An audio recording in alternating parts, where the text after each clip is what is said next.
We all want to help one another. Human beings are like that. We want to live by each other's happiness, not by each other's misery.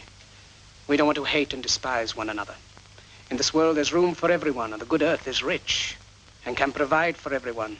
The way of life can be free and beautiful, but we have lost the way. Greed has poisoned men's souls, has barricaded the world with hate, has goose-stepped us into misery and bloodshed. We have developed speed, but we have shut ourselves in. Machinery that gives abundance has left us in want. Our knowledge has made us cynical, our cleverness hard and unkind.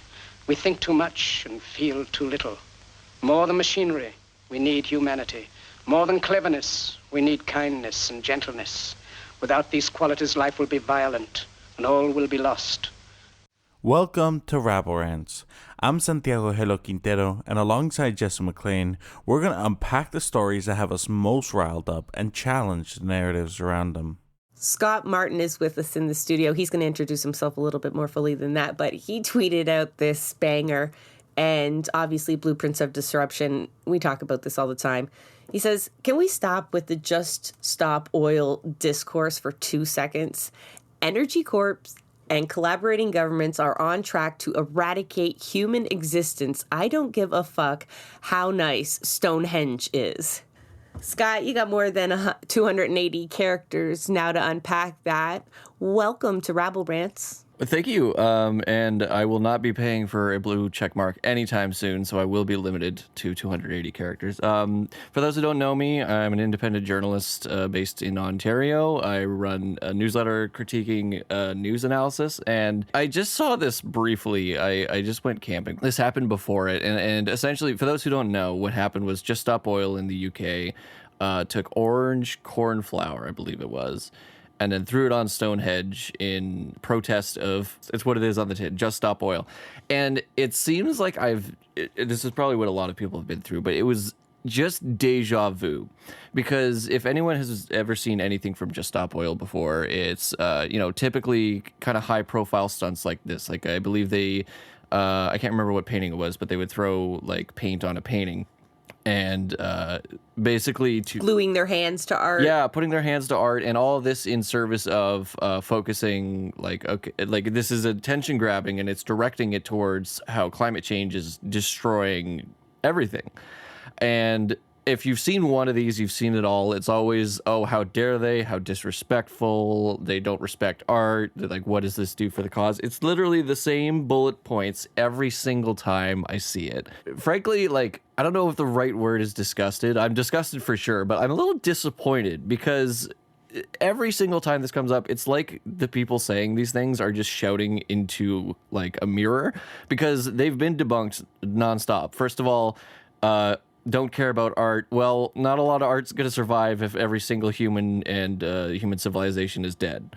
They are not doing good for the cause. They should do better. Well, what the fuck are you doing? You're not doing anything. And then just all this higher up stuff, like Keir Starmer from the Labour Party basically said that they should be punished to the full extent of the law. Keir Starmer, essentially the biggest weasel on the global politics stage right now, knows how bad climate change is. So does Rishi Sunak, but nobody likes him no matter what the circumstance. So every single person who pushes this line that is a politician or a pundit is fully aware that what they're saying is dishonest. And the fact that it seems to be this Sisyphean pushing of oh, well, this happens and we're going to have the same fucking conversation over and over again. And it's frustrating to see, not only just because of this instance, but it happens literally anytime there's any dissent ever. It's the same talking points nonstop, way past the point of actual utility until it's like a thought-terminating cliche. So I think it's time a lot of people kind of point this out, that, instead of taking it seriously, it's if somebody says they don't care about humanity, rebutting, well, this is what climate change is doing. I think it's a high time to say, what you're doing. This is not a convincing line of argument. Every Canadian knows what we had to go through last year with the forest fires. Climate change is here, and we have to deal with it. To your point there that it's all modes of dissent or disruption, It's evident even if you look at Just Stop Oil's feed. So they do a myriad of actions, spray painting, banks, traffic disruptions. And when you see people's response to that, like cars are trying to drive them over, buses are, right up behind on their ass while they're holding a banner and trying to, just walk really slowly in front of traffic. Like people are losing their mind.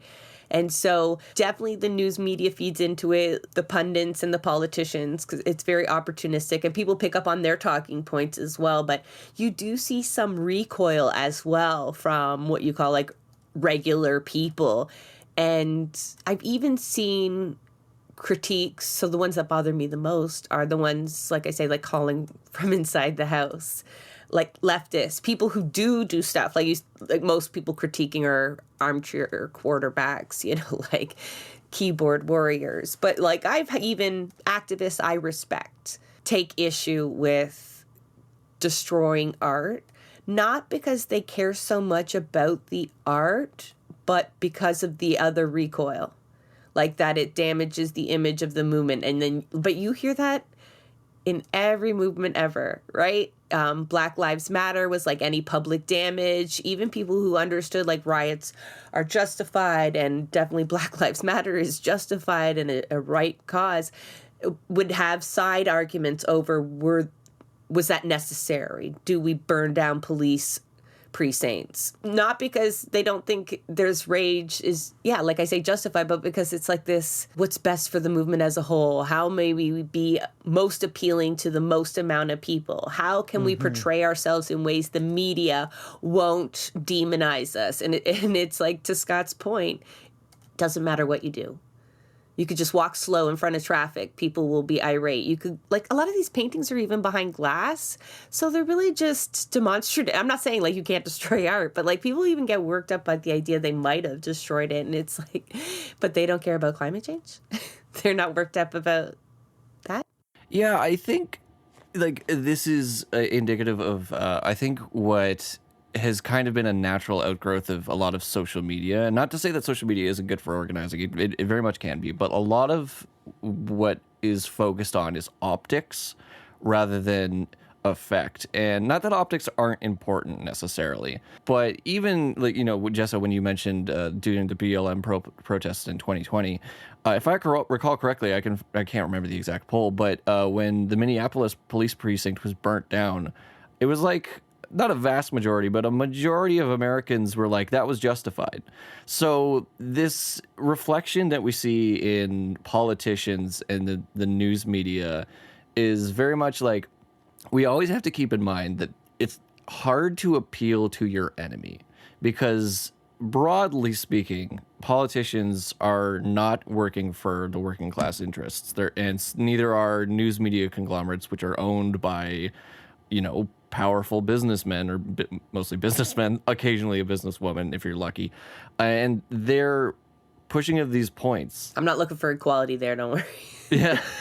They're pushing these points is indicative of class interests. So to fall into this trap of, first of all, believing what they say, because I know a lot of working class people probably do have those opinions, but they see it reinforced and then they think, oh, okay, this is the right opinion to have. We need to keep in mind always when this happens is to point it out. And Santiago, maybe you've heard about this too, but when I've been taught journalism, a lot of times what I've been told is just lay out the facts and the reader is they can come to the conclusion themselves.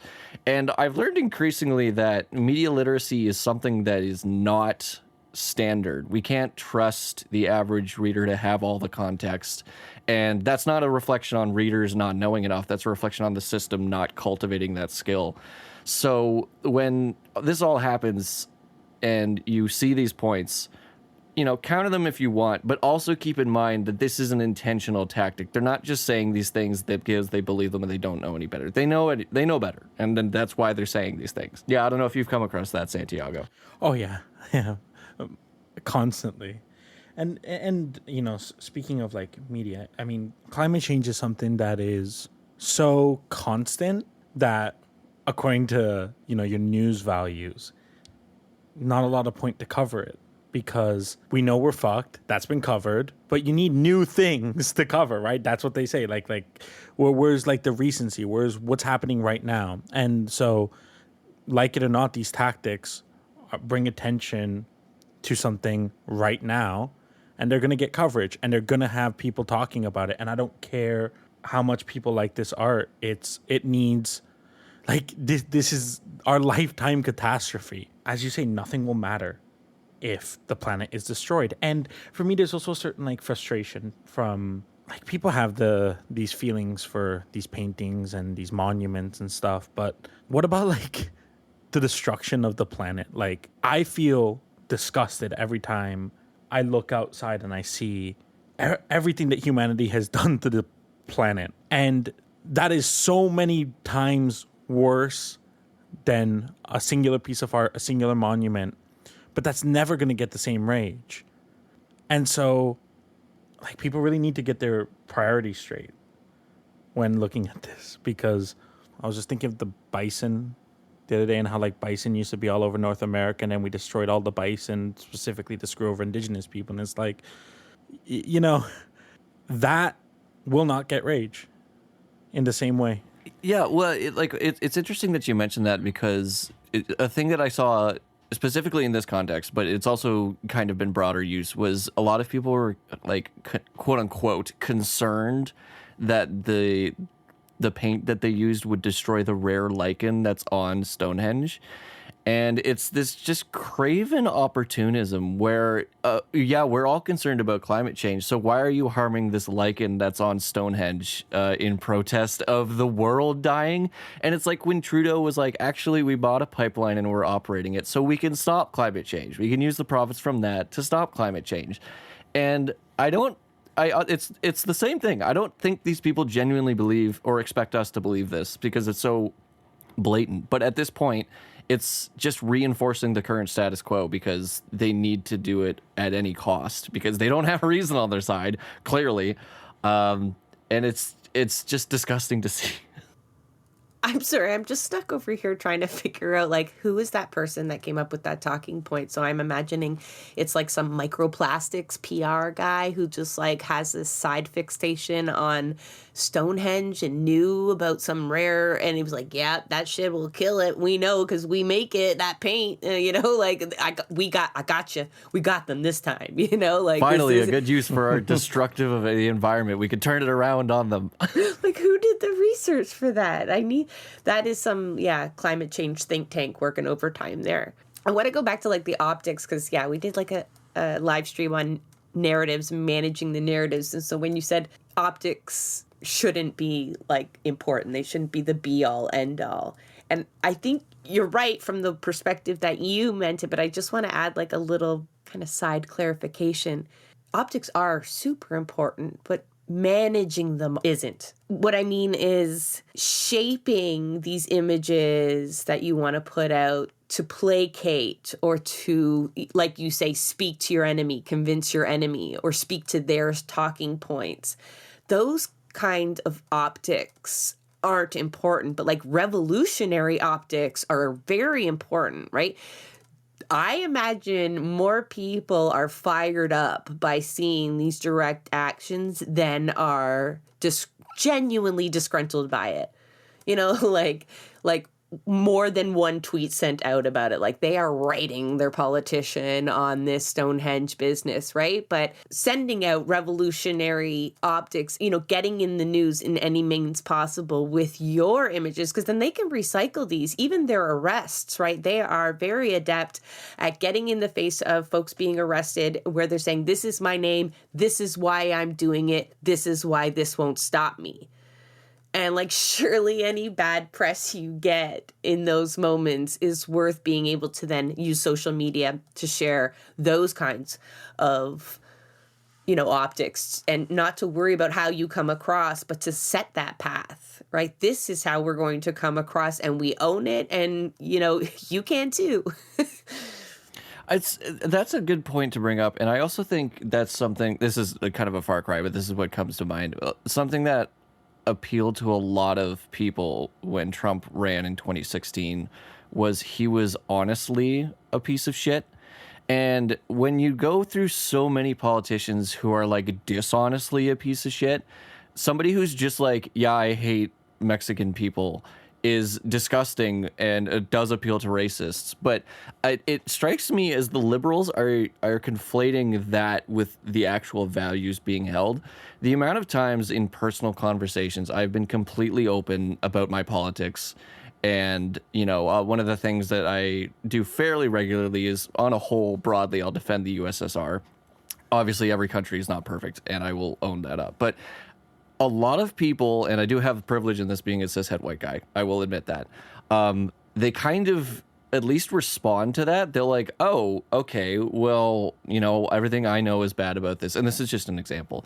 So if in these situations, just like you mentioned, like if somebody's being arrested and they're saying, I am being arrested for protesting against the death of the planet or everybody on the planet, and all my crime was throwing paint on some very old and significant rocks.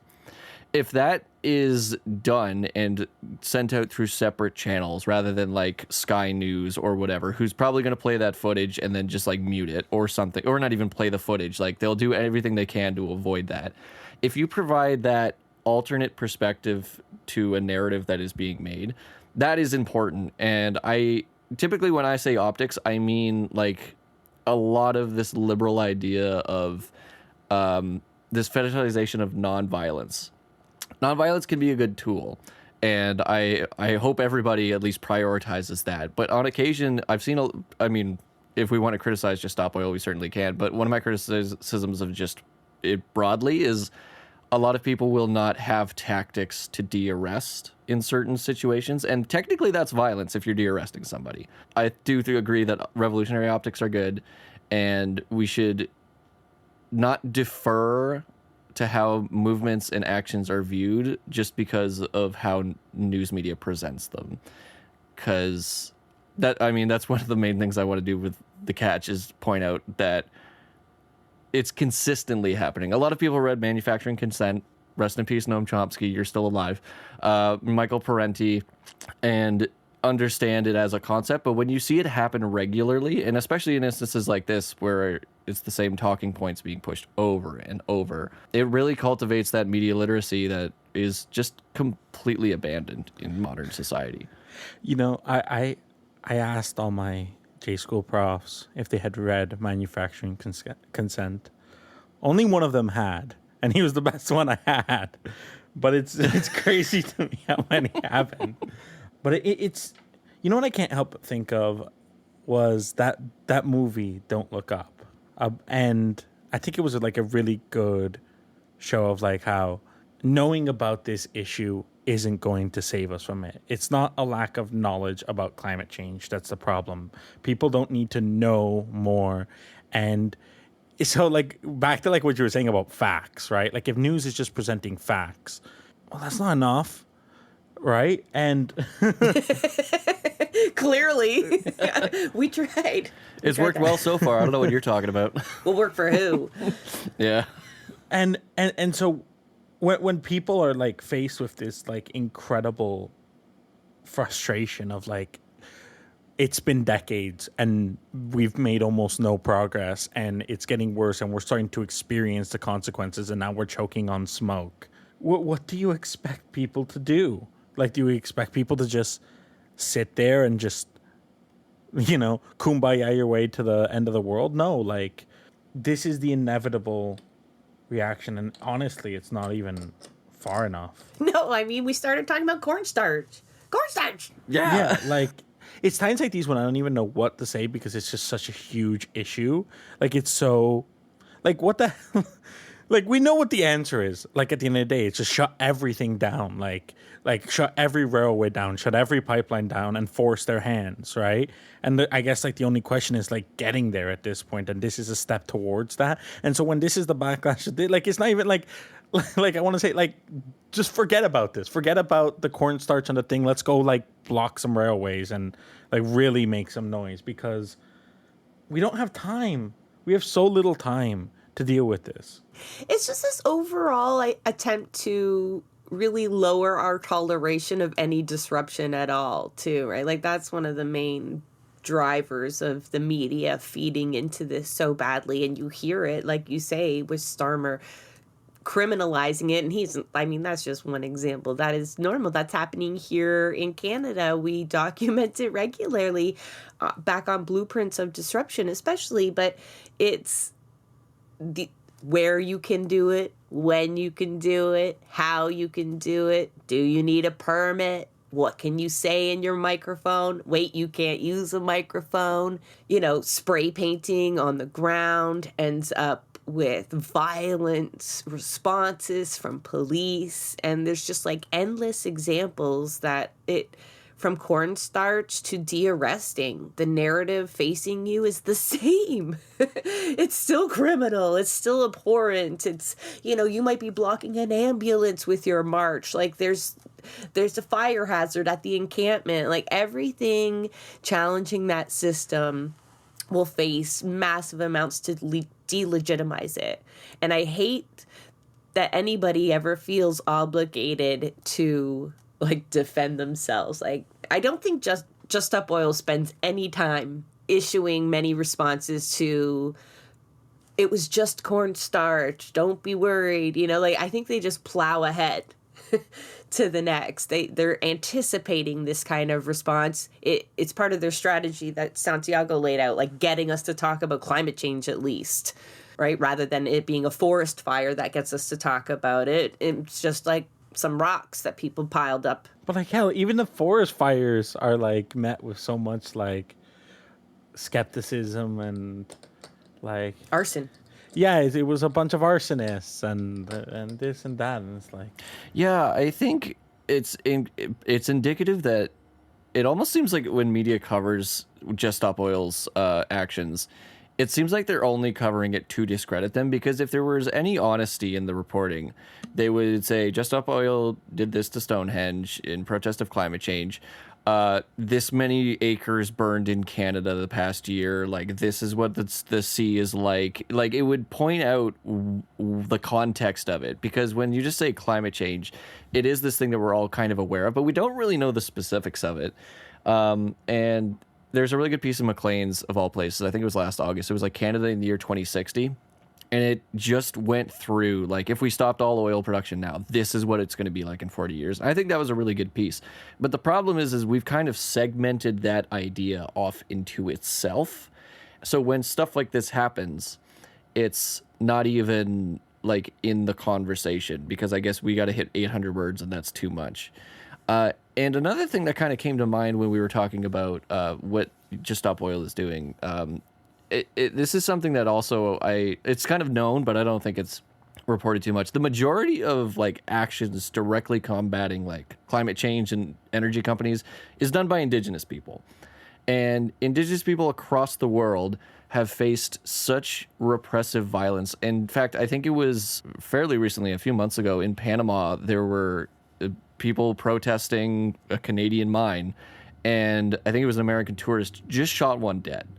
So when we see this coverage, disproportionate coverage of spray painting Stonehenge, compared to maybe 2 articles about a climate protester in Panama being shot dead by a tourist, which one of those two is easy to turn against the protesters? Kind of that's just one example, but if you just look broadly about it, and all this coverage about Wet'suwet'en land and CGL in BC, it's kind of dropped off and left a lot to indie publications, and it's still ongoing, all of what's happening in this violence against Indigenous people. And I think this is mainly the function of news media, when it focuses on, oh, everybody knows Stonehenge. Everybody loves Stonehenge. Don't you hate when Stonehenge has paint on it? And that's pretty much the end of the conversation.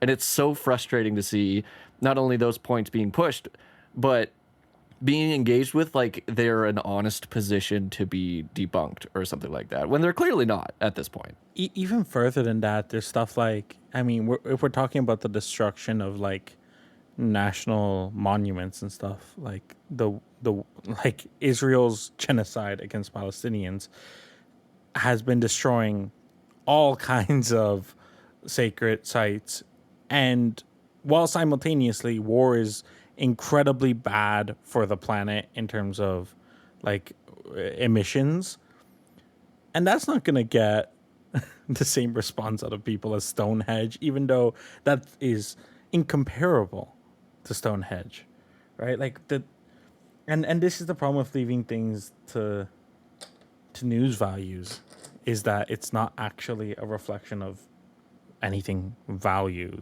based. One thing that comes to mind while I'm thinking about this, and this is a bit of a personal anecdote, was, my grandfather was an architect and an artist, and he was also very concerned about climate change. And I'm just thinking about like what he would have said if like something that he created was targeted to make a demonstration. He would have like fully supported it. And I'm sure like so many of the artists that created all of these things that people care about now would have been people that would have said, no, my art doesn't mean shit next to the destruction of the planet. Like it's not a reflection of that at all. And I just take a moment to mention, like, my home city, Bogota, as an effect of climate change, we're running out of water. Bogota might run out of water this month, and everyone's having to ration water because of climate change. And that has never happened before. So those are the real effects. Those are the real important things. But Stonehenge. I want to go back to the Wet'suwet'en, though, for a second, because there is an update there, and it's just so hypocritical, right? So if we're talking about protecting things, things that should be there, these are literally land and water defenders that are being criminalized, and their trial has been postponed until September. It should have been taking place right now. Apparently an illness has postponed it, is what the explanation is. But it's so inflammatory and problematic. That's not even adequate to describe it. But that Amnesty International sent a delegation to observe the trial, and they issued a really condemning statement, which, it's not the first time for Amnesty to come down on Canada, especially when it's dealing with their history or their current treatment of Indigenous peoples. But I just want to read their statement because it speaks to like what we're talking about here, where you're criminalizing folks that are trying to do the good work. Their America's director there said it should speak volumes that the world's largest human rights organization has a global campaign to stop the criminalization of Indigenous land and water defenders from the Wet'suwet'en Nation. So they are appealing, side note, they're appealing to folks in other countries to help stop what the Canadian government is doing right now. So I'm sure we've all been there where we've signed petitions criticizing other countries and stop your criminalization and targeting of activists. And so that's actually happening on an international scale with Amnesty International. And they added there, it's appalling that instead of protecting the rights of these defenders, the authorities of British Columbia have decided to prosecute them. Some of these defenders even face possible jail time. Canada is on the sadly long list of countries in the Americas where land defenders remain at risk for their essential work. Yeah, so we like to dish on Canada's national identity as often as possible. Like, we are not what we say we are. Of course not. No, and it's that colonial dimension to it. And I'm kind of glad you brought this up, Santiago, about the genocide that Israel is currently committing in Palestine. Because when it gets to a certain point, that's all that's left to do is to post dishonest condemnations, which we've seen time and time again coming from Israel. Oh, wow, well, there was a Hamas base under this hospital. That's why we had to bomb it. Well, there was, here's a list of the terrorist schedule, and it's just the days of the week for, like, hospital.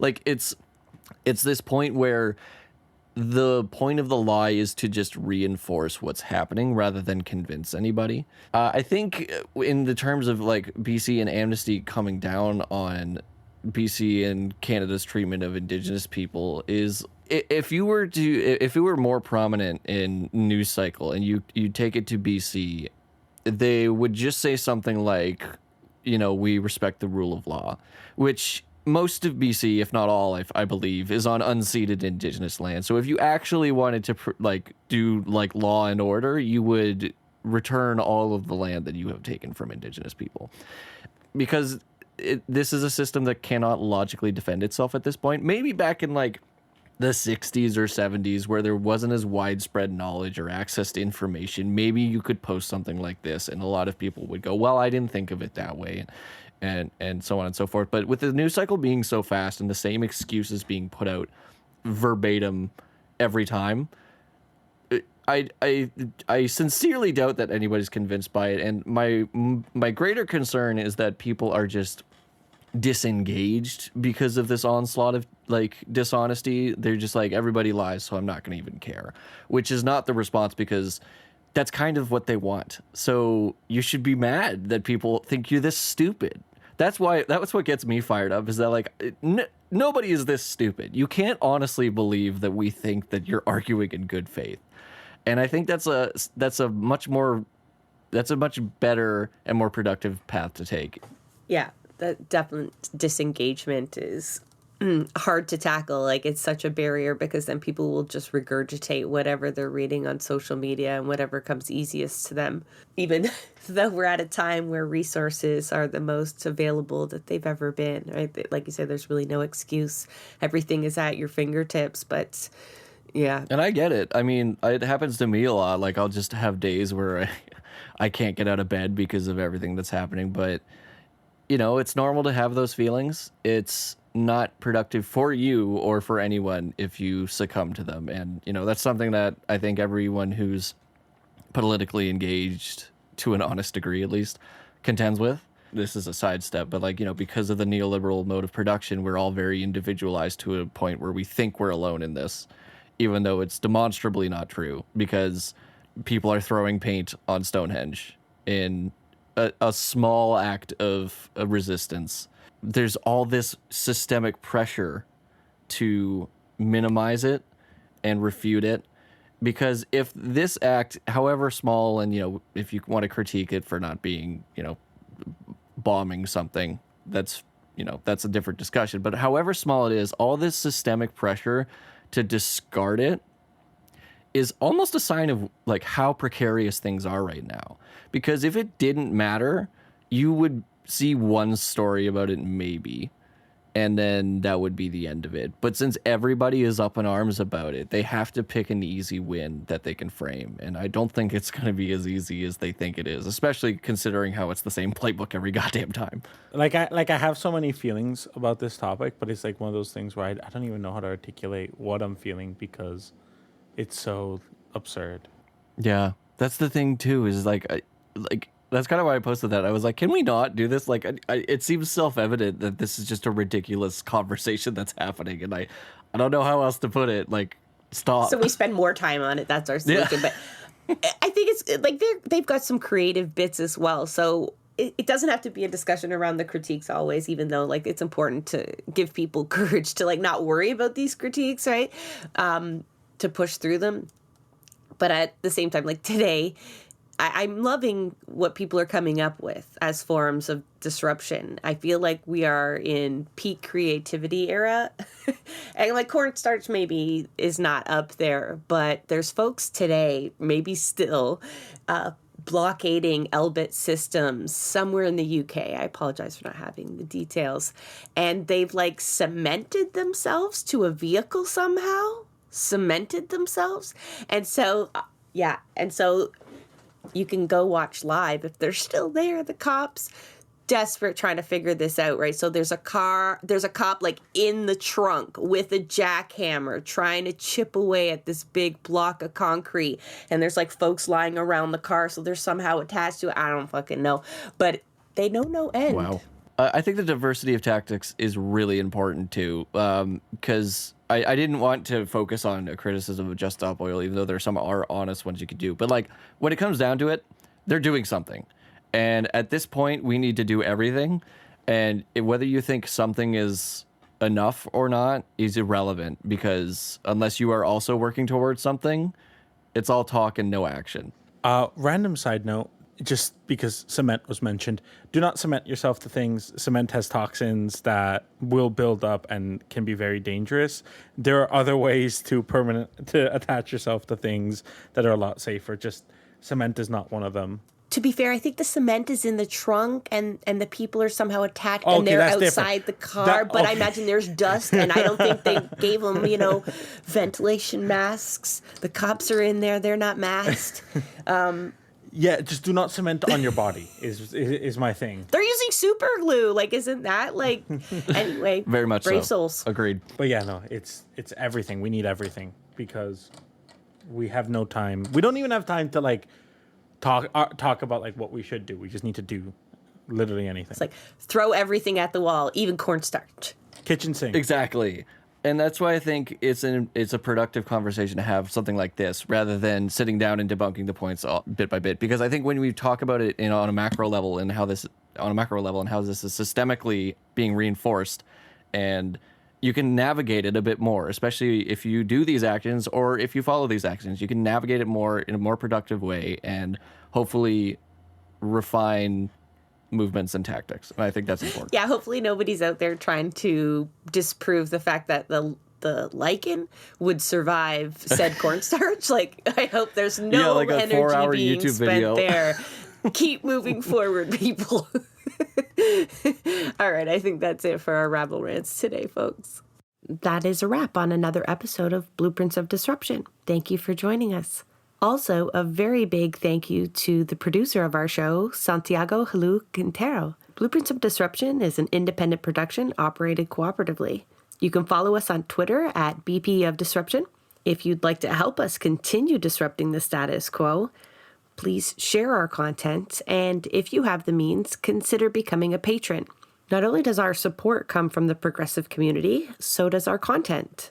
So reach out to us and let us know what or who we should be amplifying. So until next time, keep disrupting.